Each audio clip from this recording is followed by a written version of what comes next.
Motor cycle কিভাবে চুরি হয়েছিল? উমর ভাই সবাইকে নিয়ে এই মোটর সাইকেল চুরিওয়ালাকে ক্ষমা করে দিল। অসংখ্য ধন্যবাদ। সুযোগ দেওয়ার দরকার আছে।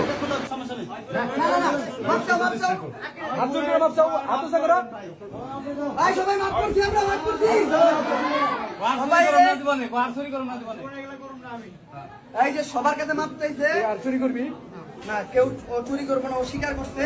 তো এখন ক্ষমা কিন্তু সবচেয়ে মহৎ গুণ, এটা আমরা জানি ইসলামে আছে ক্ষমা সবচেয়ে মহৎ গুণ। ও ক্ষমা চাইছে, এখন যদি ইন ফিউচারে ওরে যদি আপনারা ধৈর্য কোনো সমস্যা করার চেষ্টা করেন, তাই নাকি ওরা শুধরাইতে পারবো? ওরে শুধরাইতে আমরা প্রপার হেল্প করবো না, আমরা সবাই মিলে প্রপার হেল্প করবো। আর ইনশাল্লাহ তুমি কিন্তু ইয়ং বয়স, এই বয়সের থেকে আমি শুরু করছিলাম, এই বয়সে আমার যাত্রা এই জায়গায়। তুমি এই বয়সে যদি প্রপারলি সুন্দরভাবে পরিপাটিভাবে কোনো কাজকর্ম করো, তুমি ইন ফিউচার খুব ভালো হতে পারবে। আর এই যে আমার গাড়ির চাবি, মানে আমাদের গাড়ির চাবি আমরা বুঝে পাইলাম। আর ইনশাল্লাহ এই যে আমার সকল ভাই, সকল কাকা, মানে চাচা যারাই আছেন, সবাই হেল্প করতে, সবার সহযোগিতা আমরা গাড়িটা পাইছি।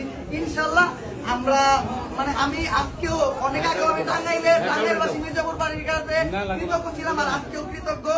সবাই দোয়া করবেন ইনশাল্লাহ। কাকা আমি যদি কোনোদিন আপনাদের কোনো উপকার আসতে পারি, আমি নিজের খুব বড় মনে করবো। ঠিক আছে, দোয়া রাখি। আসসালামু আলাইকুম।